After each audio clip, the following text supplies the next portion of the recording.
Buenos días. Hoy les vamos a presentar fármacos utilizados en el tratamiento de la epilepsia. Los integrantes del equipo es Clara Lisette de la Torre Morales, Jimena Núñez Rodríguez, Paulina Pérez Plasencia y Naomi Romero Gutiérrez. Este es el índice de los temas que vamos a tratar. El primero sería bloqueo de canales de sodio y calcio tipo I.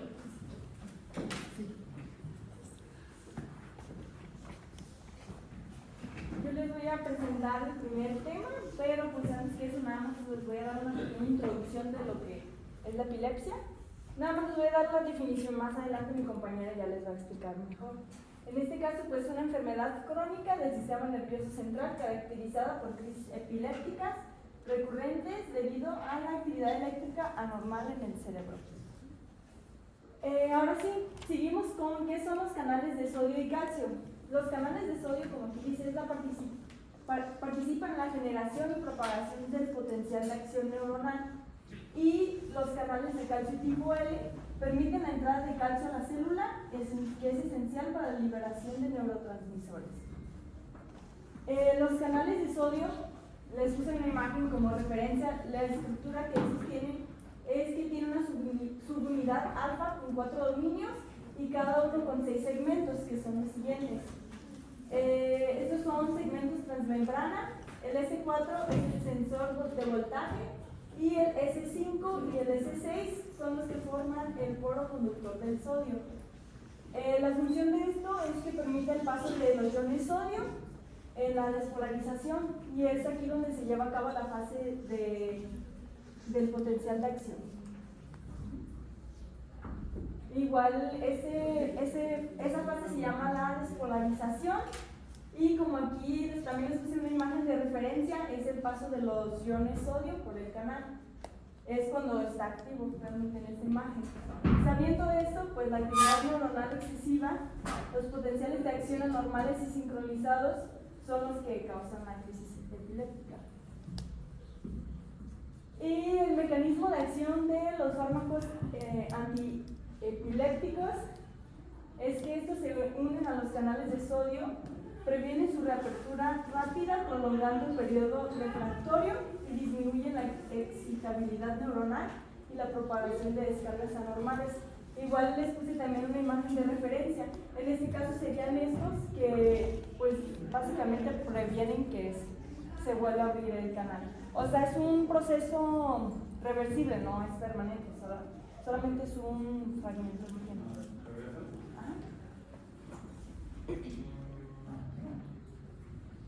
Ok, esta ustedes lo tendrían que haber preguntado. En el segundo punto, lean qué es lo que dice. ¿Por qué sincronizados? No lo preguntaron a sus compañeros, los pregunto a ustedes. ¿Por qué sincronizados? ¿Por qué? Ajá, se separaron. Ok, ¿qué más?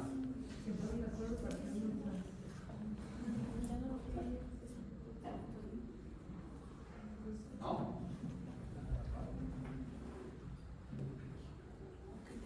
Ok, su compañera que lo está diciendo, o también sus compañeras que son del equipo, ¿por qué sincronizado? Pues, bueno, yo investigué que, por ejemplo, en los encefalogramas están todos como al mismo tiempo, no sé si eso se refiera, pero se empiezan a ver las señales totalmente igual y como alteradas. Muy bien, a ver, y eso que dices de totalmente igual alteradas, y por lo que hiciste en este caso con la Mandela, básicamente estamos hablando que el potencial de acción se está dando, pues, relativamente muy rápido uno entre sí, ¿sí? Entonces, lo que está sucediendo, hay un potencial de acción, sí, pero todas las células tienen o generan, en este caso, potencial de acción. ¿No recuerdan esa parte, cierto? Sí. Entonces, ¿por qué es que en este caso está causando un ataque epiléptico? Se pone de acuerdo para lo que Tiene todo que ver con lo que decía en la siguiente diapositiva, pero nadie le preguntó. Quería ver si lo habían entendido, y parece que no. ¿En el mecanismo de acción? Lo dijo su compañera ahí, precisamente. A ver, vean y traten de entender. Si no entienden, pregunten.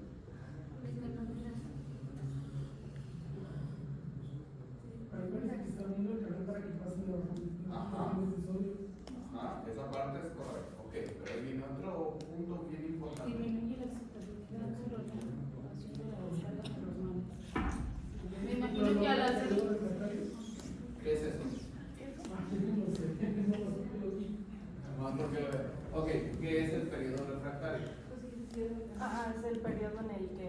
abre o se cierra. El estado inactivo es que son 3 fases de los que me acuerdo. Es el cuando está cerrado, cuando se vuelve a abrir.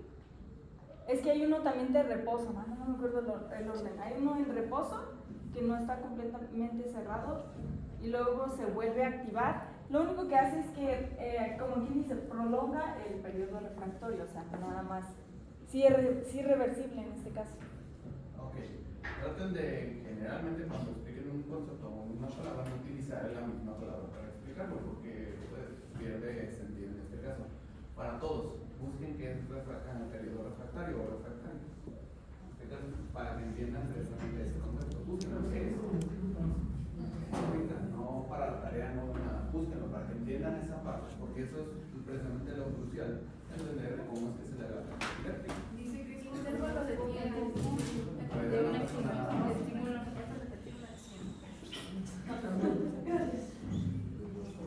¿Una persona que lo diga nada más? Ah, diciendo. Que no responde al estímulo. Ok, que no responde al estímulo. Ajá. Dice que durante esta fase las células no pueden responder a ningún estímulo. Esto ocurre cuando los canales de sodio están inactivos y no pueden reabrirse hasta que la membrana se repolarice.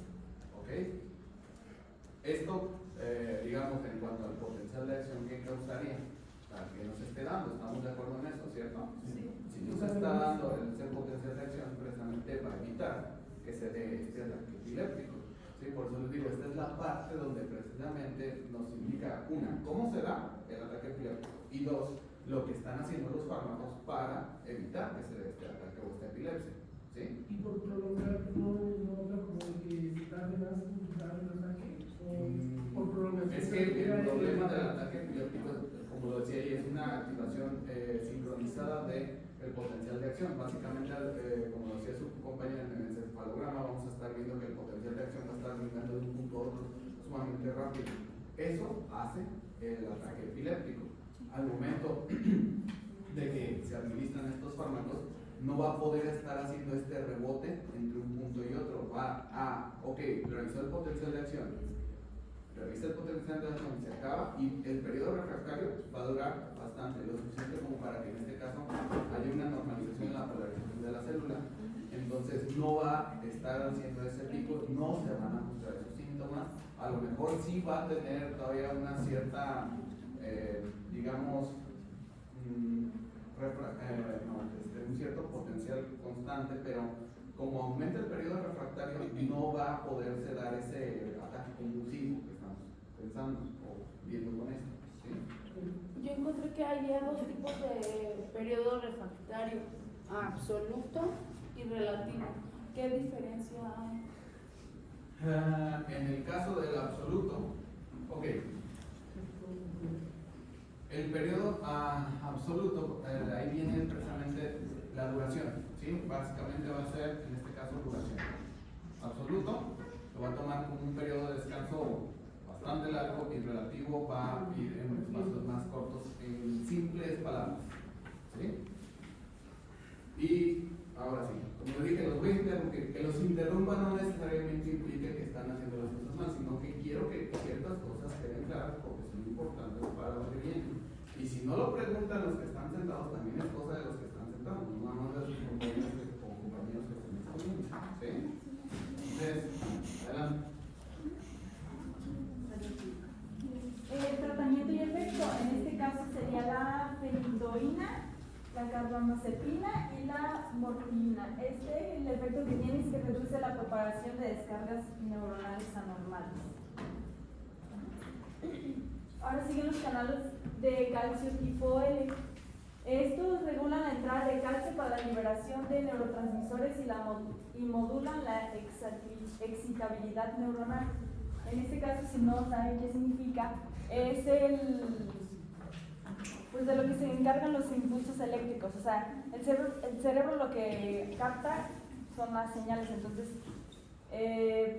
pues al tener más calcio tienen más señales. O sea, entonces ellos se encargan de pues básicamente de captar las señales, que no sean anormales en este caso. Igual también les puse una imagen de referencia donde el calcio pues igual pasa por el canal. Y el mecanismo de acción de él, para este, a ver si tengo la imagen de las 3 etapas. Aquí es cuando está en reposo, esto significa que está cerrado. Igual el calcio está señalizado aquí arriba. Y si se fijan, pues en realidad no pasa. Después existe la etapa de la despolarización, que es la que les expliqué del otro canal. Y esta se llama la activación. En este caso es cuando este canal es abierto y el calcio puede entrar a la célula. El otro paso es la inactivación. Este es cuando está inactivo, en este caso que está cerrado, y es cuando se vuelve a abrir, es la reactivación. Y pues así se repite el ciclo como tal.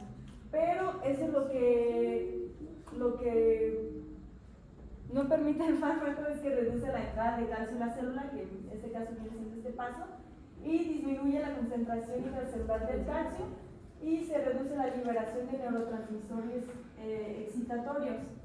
Y pues en este caso limita la activación excesiva de las neuronas y evita la propagación de señales anormales. Y el tratamiento y efecto es el nimodipino, verapamilo y flunarizina. El efecto es que en este caso disminuye la excitabilidad neuronal.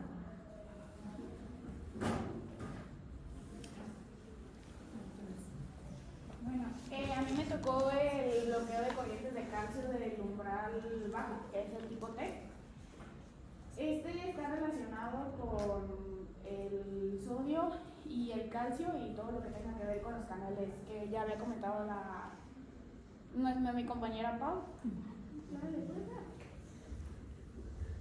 bueno, lo que hace este canal es más que nada el disparo neuronal. Si se fijan en esta parte de aquí, que es lo que había mencionado del encefalograma, pues está disparado el resultado. Entonces lo que hace es que promueve el potencial y se genera cuando la membrana ya está estable, o sea que no está sucediendo este tipo de movimiento, y nuestro potencial de reposo es menor. Y bueno, de este lado, esto es importante porque son microvoltios, si no me equivoco. Entre menos haya, más nos indica que va a haber un ataque de epilepsia en este caso. Entonces, por ejemplo, cuando nuestro calcio es más bajo, los canales se abren y se cierran. Bueno, nosotros, no sé si saben, pero la ubicación donde se da esto, que normalmente se da, es en el tálamo y el cerebro. Y pues el encefalograma, bueno, yo lo relaciono así, fue lo que busqué, con lo que lo relacioné, no sé si está bien o qué. Pero pues más que nada pues es cuando nos ponen los aparatitos en el cerebro para ver nuestra actividad cerebral. Entonces lo que hace, la epilepsia es que descarga hace una descarga fásica de potenciales de acción y depende de la concentración extracelular del calcio, que era lo que había comentado Pau. Entonces es una descarga fásica.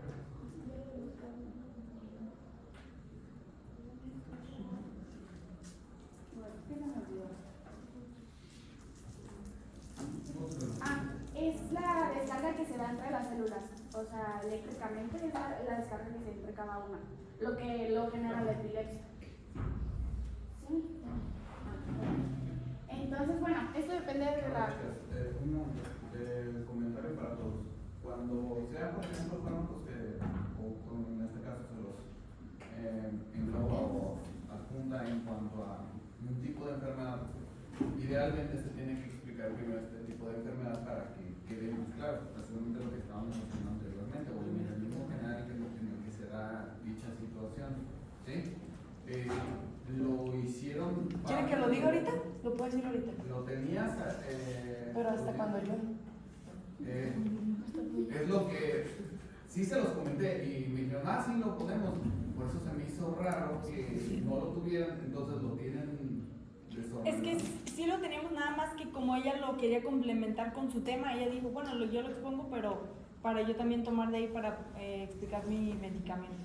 Ok, entonces aquí, primero, al parecer, entonces, es una falta de orden en lo que están, en cómo lo están presentando. Está bien en que no lo expliquen todas otra vez, no estoy de acuerdo, pero entonces hay que ponerlo en un inicio para que quede más claro, porque precisamente algunas de las cosas, bueno, de las que mencionó su compañera, sí, obviamente sí son, y tienen que ver con lo que está mencionando ahorita, entre eso, estructura y demás, pero también, por ejemplo, ahí hizo falta los datos farmacológicos tal cual de los compuestos o de los medicamentos que se están utilizando, ¿sí? Entonces, eso sí falta complementarlo. No sé, bueno, ahorita no sé si los estudios que tú tienes dentro del sistema, si lo tienes descrito la parte farmacológica. Los compuestos. De los compuestos de... De los compuestos que se utilizan para esto, ¿no? No estoy segura si lo tengo, pero ahorita... La forma simple, farmacocinética, efectos adversos, la farmacodinamia se supone que la están, al momento que explica precisamente el mecanismo, dicen dónde interviene tal cual el fármaco, se explica la farmacodinamia, y luego si se acuerdan, a ver, pregunta, ¿les sí o no se los pedí de acuerdo a los niveles? Celular, masa molecular. Eso sí se los pedí, ¿sí? Para que les quedara claro, y precisamente así los hemos estado revisando. Yo sé, es más trabajoso y más porque tienen que ver cómo se va moviendo el efecto, digamos, de un nivel a otro. Definitivamente es más trabajoso, pero precisamente queda más claro cómo es que termina funcionando. Entonces, en esa parte sí después se los voy a encargar para que la complementen al menos, ¿de acuerdo? Y bueno, ahorita continúa y no sé, sigue después de ti, compañero. No, yo sé hasta la última. ¿Quieren que lo diga mejor? Termina y ahorita vemos. ¿Sí? Bueno, cuando hay un potencial menor a menos 70 microvoltios es cuando surge la despolarización que ya había comentado mi compañera Pau, y esto hace que se generen potenciales de acción en ráfaga. Los potenciales de acción en ráfaga es cuando se dispara totalmente el resultado, ¿me fijan? O sea, está lo que había comentado con el profe, que está continuo y es normal. Entonces, bueno, esta es la misma imagen que la otra. Y aquí de nuevo se están disparando la acción de ráfaga. Bueno, cuando se está recuperando, cuando el paciente pues ya no tiene epilepsia, lo que pasa es que se activan el postpotencial y se disparan mientras la membrana regular se encuentra en reposo. Entonces, lo que hace aquí, bueno, si se fijan es ya mayor a 70 voltios, porque es menos 70 microvoltios, y aquí ya se está poco a poco la membrana pues acomodando para volver a su actividad regular celularmente. Y aquí la hiperpolarización, que es la de tipo H, es donde el flujo y el sodio de potasio despolarizan la célula y activan los canales tipo T, que era lo que había comentado al principio, y generan la segunda fase de despolarización, que sería low threshold calcium spike, no sé si se dice bien. Y los genes que tenemos que están involucrados, que surgen dentro de la polarización, son estos de aquí. Y este gene es el que nos ayuda para disparar las células hipotalámicas. Las células hipotalámicas básicamente es lo que nos regula pues, el cerebro. O sea, pues ahí tenemos células, tenemos células neurosecretoras, intracelulares y sensoriales. Entonces es lo que hace que tengamos una homeostasis en ello. Y bueno, lo que yo vi, bueno, para que vean es como lo normal en un encefalograma es ¿sí veo ok? Sí. Sí. Entonces lo normal es que una persona esté así, pero son como, no, ni siquiera son picos, o sea, se puede confundir porque pues están elevados, pero ni siquiera son picos. Entonces cuando una persona pues está convulsionando, normalmente es esto. Son como curvas, ¿no? Sí, o sea, la primera son como curvas, es cuando nosotros estamos pues, lo normal, pues. O cuando estamos muy concentrados, es como esto, pero siguen siendo curvitas. Entonces, en ese proceso no está pasando nada y ya para cuando sucede esto es cuando la persona está entrando en una pequeña epilepsia.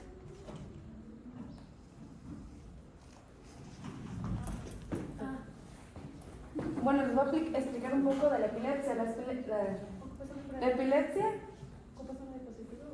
No. La epilepsia es una estimulación en el cerebro que podemos llamar como unas descargas eléctricas no requeridas, que vienen desde el cerebro hacia todo el cuerpo humano. Al no ser requeridas, no son controladas. Entonces, es lo que genera la crisis convulsiva. Estas pueden venir desde una parte del cerebro hasta venir desde todo el cerebro. Sí, desde todo el cerebro en su entorno morfológico.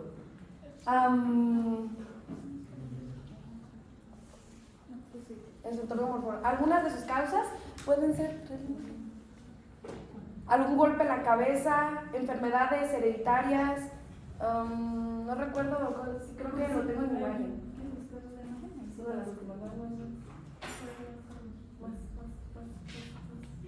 Aquí.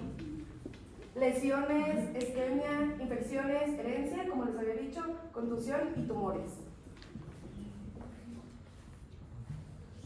Y ahorita les voy a explicar mi compañera Pausa.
Cuando las niñas se quedaban con estas ligas en las manos el momento que está estas ligas la repercusión es cuando si en dado caso se vio a tiempo y se retiran estas ligas o cuando se quedan dormidos sobre un brazo y se les entumece todo, es un proceso de isquemia que no tiene suficiente flujo sanguíneo. La repercusión es como después de ese periodo de poco irrigamiento sanguíneo empieza a haber una recuperación del mismo y hay una retención del volumen sanguíneo, ¿sí? Ahora vamos a explicar los moduladores del receptor GABA en el estado epiléptico. Bueno, tenemos lo que es el receptor GABA. Es un canal iónico dependiente que facilita la entrada de iones cloruro en neuronas. Esto ayuda a la hiperpolarización y disminuye la excitabilidad neuronal. En el estado epiléptico, las alteraciones de este receptor pueden contribuir al desarrollo de convulsiones, es decir, que las incentiva a que haya más convulsiones. Bueno, aquí tenemos un modelo estructural del receptor GABA unido al canal de cloro. Aquí tenemos el lugar de GABA, que son agonistas antagonistas. Tenemos el lugar de los barbitúricos, que son más los medicamentos que se los recetan a personas en estado epiléptico, que son depresores y excitantes. También tenemos las benzodiazepinas, que son también medicamentos recetados para el estado epiléptico. Agonistas, antagonistas, agonistas inversos. Tenemos aquí el lugar de los esteroides anestésicos, el lugar de las pirotoxinas, que son los convulsionantes y depresores. Y aquí es lo que estaba explicando mi compañera Pau, que es los canales de cloro. Aquí tenemos la síntesis de GABA, que el GABA se sintetiza a partir de su precursor glutamato por la acción de GABA. Aquí tenemos, básicamente son 5 pasos importantes, que tenemos el precursor glutamato, que se sintetiza a partir del glutamato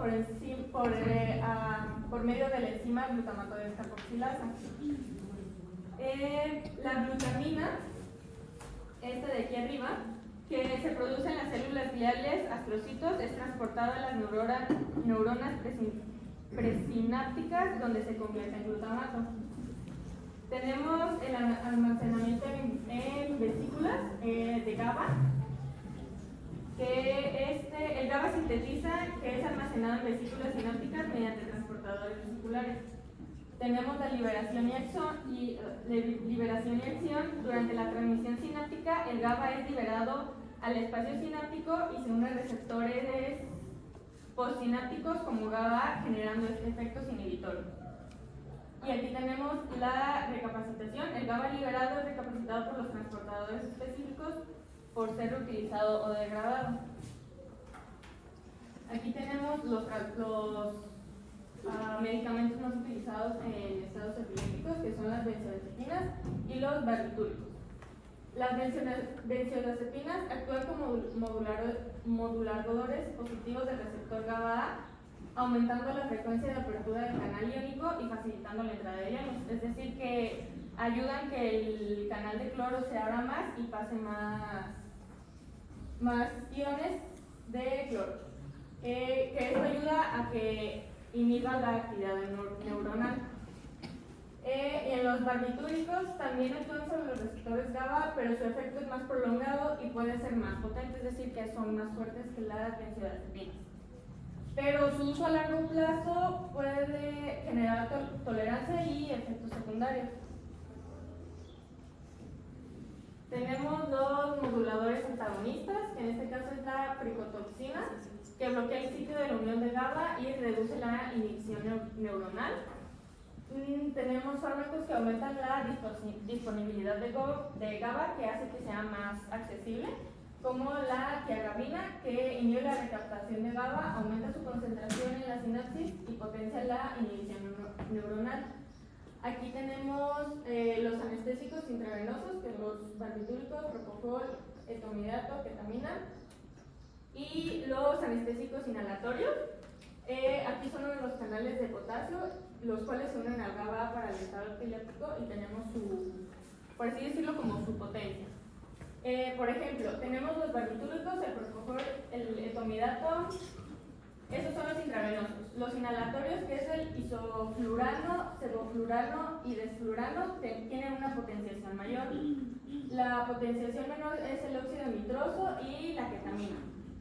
Los que tienen inhibición mayor, estos son los que pues ya se unen a otro tipo de enzima. Y tenemos el ifásico, que actúa de 2, y unos que no tienen efecto.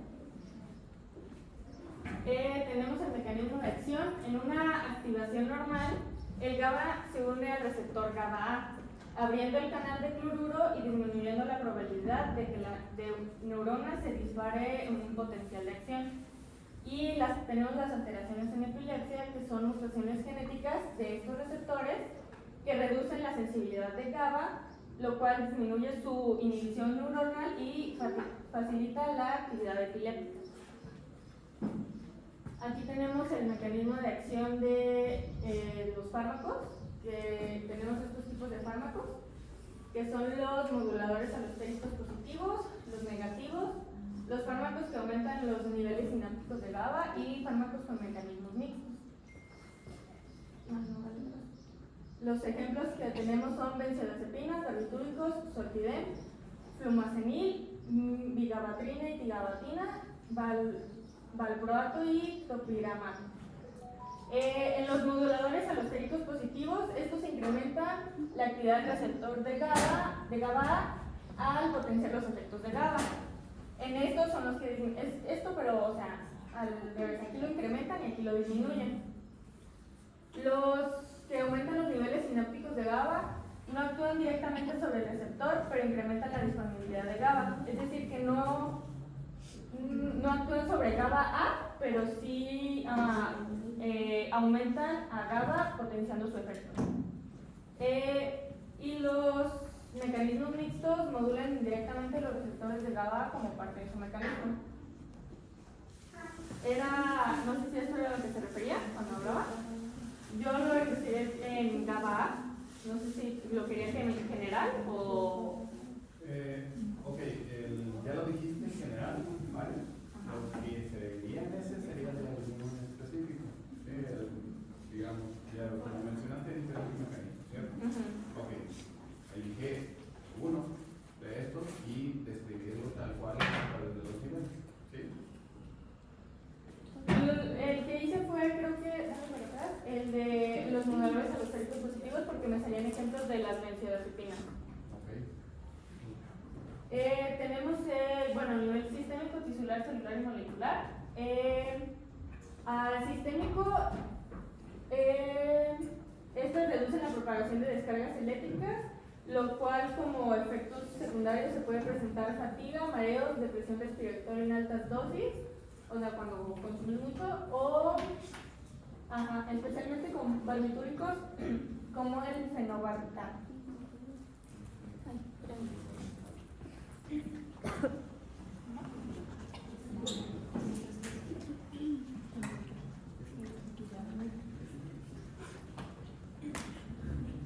Tenemos a nivel tisular. Estos moduladores restauran la inhibición al aumentar las corrientes de cloro, contrarrestando la hiperexactibilidad local. Tenemos a nivel celular que en neuronas maduras estos moduladores ayudan a la entrada de cloro, mientras que en patología su desarrollo temprano pueden causar la salida de cloro, que es el proconvulsionante. A nivel molecular, el valproato inhibe a GABA transaminasa y estimula la descarboxilasa de glutamato, lo cual eleva los niveles de GABA neuronal.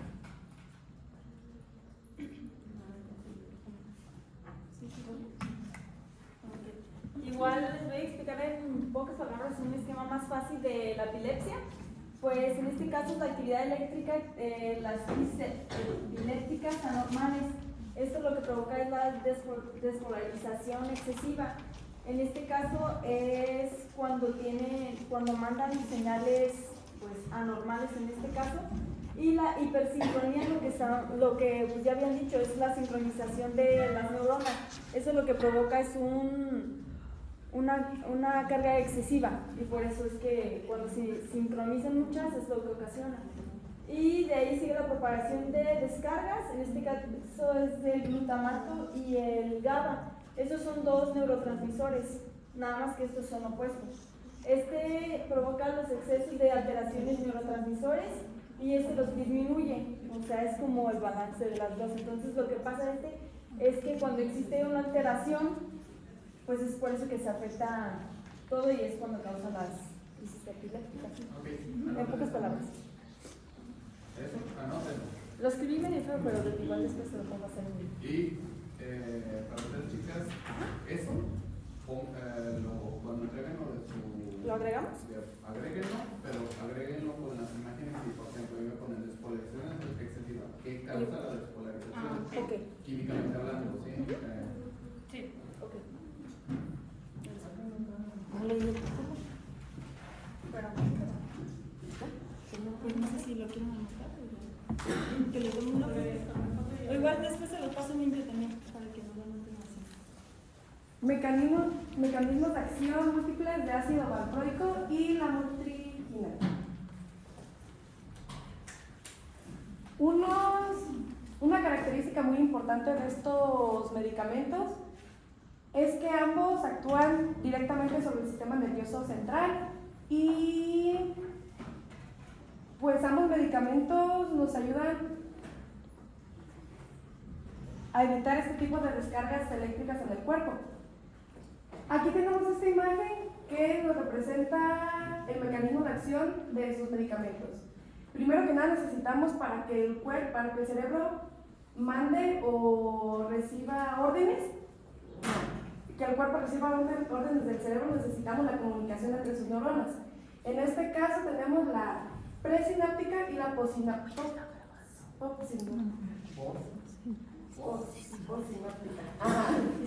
Estas vesículas que vemos aquí liberan el glutamato. El glutamato estará activando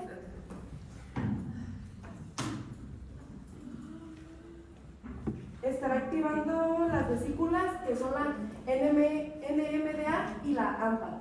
Y primero que nada, el potencial de acción pasa por la primera neurona, que es la presináptica. Los mecanismos los receptores NMDA y AMPA permiten la apertura de estos canales de sodio y de calcio, permitiendo que entren a la neurona. Y si recordamos, pues la neurona es negativa, y entonces por lo tanto al entrar esto se vuelve positiva y hacen el cambio de cargas, activando el potencial de acción hacia otra neurona. Y es ahí cuando entra el sistema de inhibición GABA. El sistema de inhibición GABA abre los canales de cloro. Los canales de cloro son negativos, liberando GABA al espacio sináptico. Los receptores A y B, en otra imagen los tengo, los receptores A y B, que salen de la neurona postsináptica, hacen que entren. Esos son negativos, por lo tanto al entrar estos de sodio y de calcio es positiva. Y cuando entran los de cloro, la hiperpolariza y hace que detenga la transmisión de neuronal. La mortrigina. La lamotrigina estabiliza las membranas neuronales actuando sobre los canales de sodio voltaje dependientes. El bloqueo de los canales de sodio inhibe la liberación presináptica de glutamato y aspartato, reduciendo la frecuencia de los ataques convulsivos. Y el ácido valproico aumenta las concentraciones de GABA en el cerebro, suprimiendo la excitación cíclica neuronal mediante una inhibición de los canales de sodio voltaje dependientes. Aquí son los receptores que les había comentado de A y B, que son los que dejan entrar el sistema de inhibición GABA. Aquí tengo una tabla que en sí tiene las características de ambos medicamentos, ácido valproico y lamotrigina. Su principal mecanismo del ácido valproico es el aumento del GABA y el bloqueo de calcio y de sodio. Y de la motrigina es el bloqueo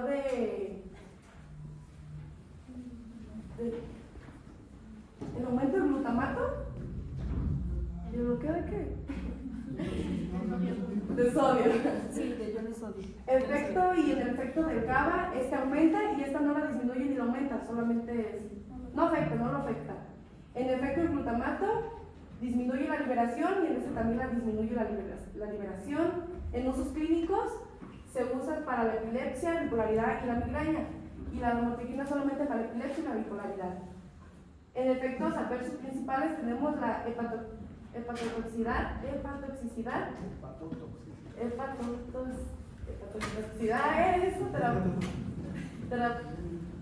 teratogenicidad y el síndrome de Stevens-Jones. Ok, teratogénico.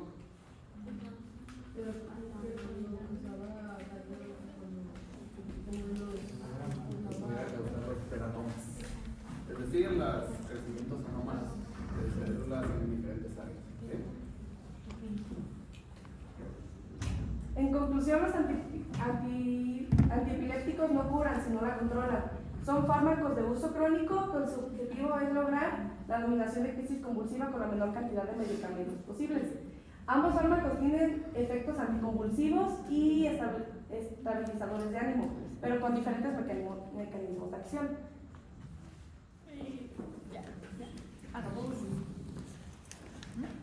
Gracias.